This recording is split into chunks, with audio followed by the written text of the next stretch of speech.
Hey guys, it's Greg Jones for Engine Builder. We are back at Sick Week. We're in Orlando and it's day one. I'm joined by John Ens, and behind us here is Dave Schroeder's Corvette with an 872 cubic inch Reher-Morrison Pro Mod Nitrous engine. And it's our Engine of the Week.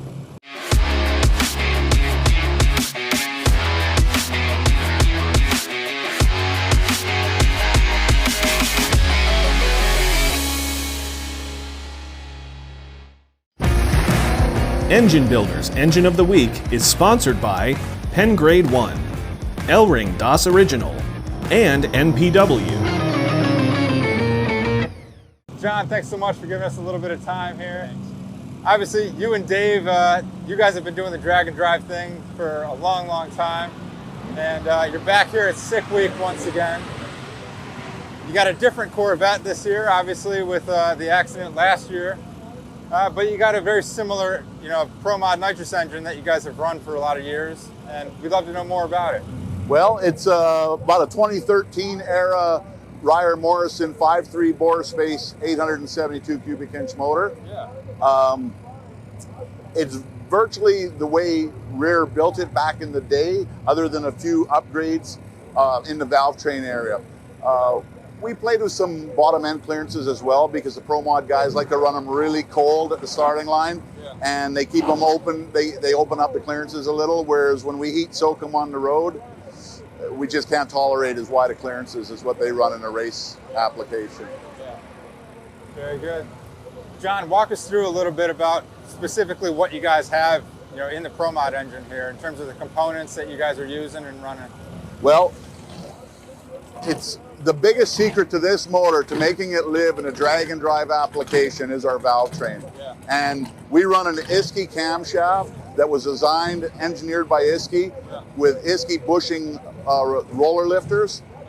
That and their spring package from PSI, it's been trouble-free since early on. When we had others, we couldn't keep it together for more than 300-400 miles. With the Isky stuff, it's just been so smooth and so repeatable. That's the other thing.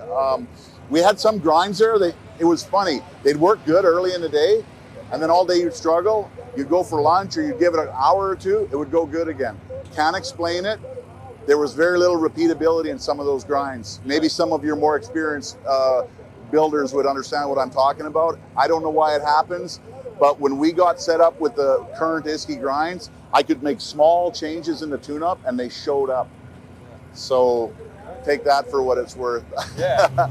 Are you able to give us some specs on the cam in terms of? Well, I'll tell you what, I would believe that this is the largest camshaft driven on the street. It is just short of an 1.2 lift. Okay. We do change the rockers down to, from a 1.9, 1.85 down to a 1.6, 1.55 rocker. So we drop the lift on over the road, but we're still in the high 8s. Yeah. So like I said, about an 1.2 on track, and in the high 8s over the road. Once again, it's all 2013 Pro Mod Nitrous deal. Mind you, other than the intake manifold, that's a fairly unique intake. We have dual drive-by-wire throttle bodies, and which have been a challenge as well, because they are highly sensitive to harmonics. This intake, it's shaped a little bit like a bell. We've had to isolate these. We've put the velocity stack on the front, which has helped dampen them as well. So 90% it's fail safe. It works well. It doesn't bounce the contact so that it goes into a limp mode. But early on we did have troubles with that. So this is a David Visner intake out of Michigan. He has VED engineering. He's also done the oiler valve covers for us. That was another big part that helped our valve train, was oiling the springs. Yeah, very good. And you guys are running a dry sump oiling setup? Yes, we do. We have a daily.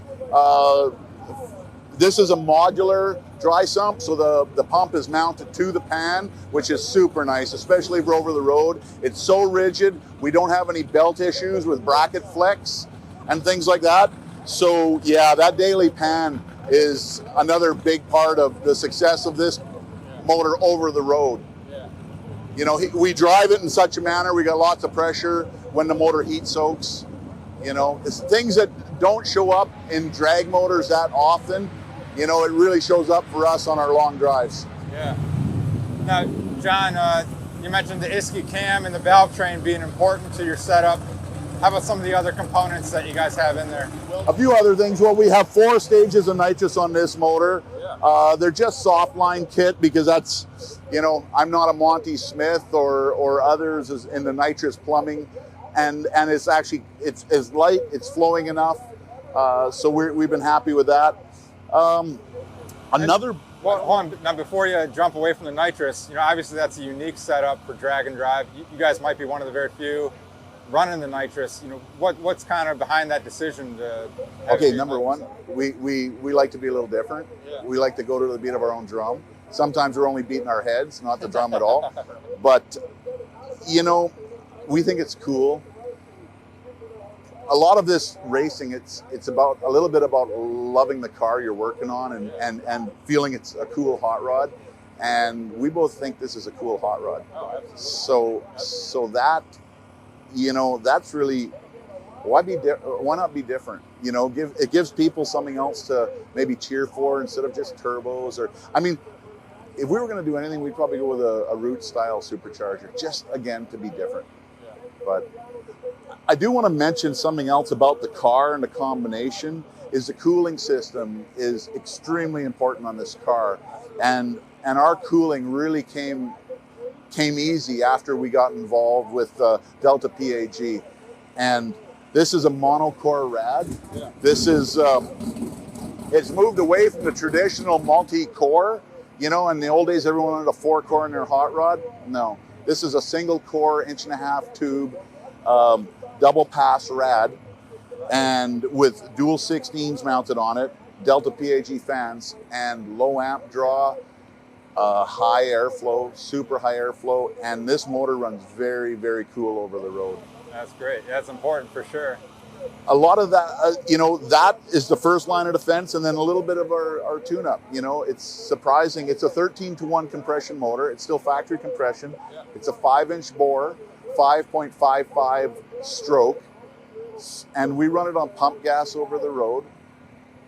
And we've built a little timing ramp, so it looks like it's kind of got a vacuum advance of sorts. And it's got a little tower of timing in our cruise range where we're low throttle, low load, you know, even low engine speed. We can crank the timing to this thing, and it really helps. We can pull the fuel, and we can really crank the timing. And then we watch our water temperatures go down. We watch our fuel flow go down. With his camshaft as large as this one, reversion is a real deal. So things like washing guides of oil, like if you run rich, a lot of people think, oh, it don't hurt to run rich. Well, it does if it's washing your guides dry. Right. So, you know, we learned early on, maybe we had to take some steps to either seal the guide on the bottom. You know, we've actually got a carbon step machined into the bottom of the guide, and our thoughts are that I think that's an old school trick where that was supposed to, if you did carbon up, it was supposed to kind of carbon up right in that step, Yeah. and then act somewhat like a seal down there. So we have done that on these heads. That's our engine, our machinist did that. We've got an old school top alcohol racer engine builder. His name is Ken Murray. Okay. Ken's Custom Auto Machine out of Winnipeg, Manitoba. Okay. And he handles all the precise measurements, builds us our fancy brackets. He's built things like the velocity stack. Yeah. He takes care of us in that range, just being a master machinist, and then a lifetime of knowledge, Oh, I'm sure. which has helped us a lot. Yeah. You know, his suggestions. But one thing that's funny is when we started this, he was like, John, this shit's not built to do that. And now he doesn't say that anymore. He's like, everything is just, Yeah. it's, Well, you guys have been out here, like I said, you've been out here doing it for a long time.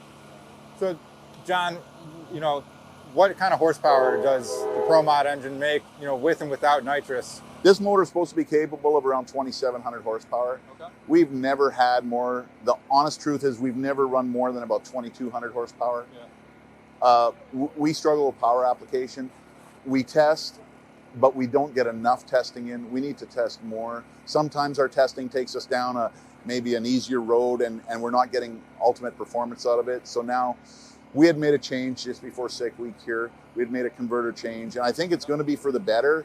But my knowledge level is on the power application is probably not where it needs to be to get the most out of that converter. So I'm looking forward to more testing shortly, you know. And John, out on the track, are there differences in the times that Dave might be getting this week in this Corvette versus the Corvette that you guys had prior? Oh yeah, well, that other Corvette. This car was never built as a low 6-second car. It was like virtually like a single frame rail deal that was double frame rail. You know, years later, back in 2015, we had a double frame rail. But no, there's a big difference in that Bickle car, just in the strength of things. It's amazing when you look at the mounting points on a car like that, how robust they are. They're massive. And you know, everyone in drag racing, oh, well, keep it light, keep it light. No, where you mount them up, make it strong, no flex. You know, I won't rule out other things though. That other car responded well early, like in the 60. And I'm starting to look at our plenum volume as being possibly part of the issue. This has got a massive, I believe this to be a massive plenum. Yeah. And the other car is probably about 1/3 smaller. And it seems to hit harder. I think, and you know, not having, say, a lot of the nitrous guys are running that common rail in the middle of the intake, and it's shooting right down the runners. I believe that's for a harder hit. Yeah. I think we have to do a little bit more research into getting the car to hit a little harder on the line. That's always where we've struggled. It's like we can't get a hard enough hit on the release. 2 or 3 or 4 tenths later, it's too violent. So once again, whether that's a strategy of fixing up the intake volume or fixing up my nitrous delivery, maybe it's just in my timing curve and I'm still screwed, right? I don't know. But I've got lots of ideas. It sounds like it. Sounds like it.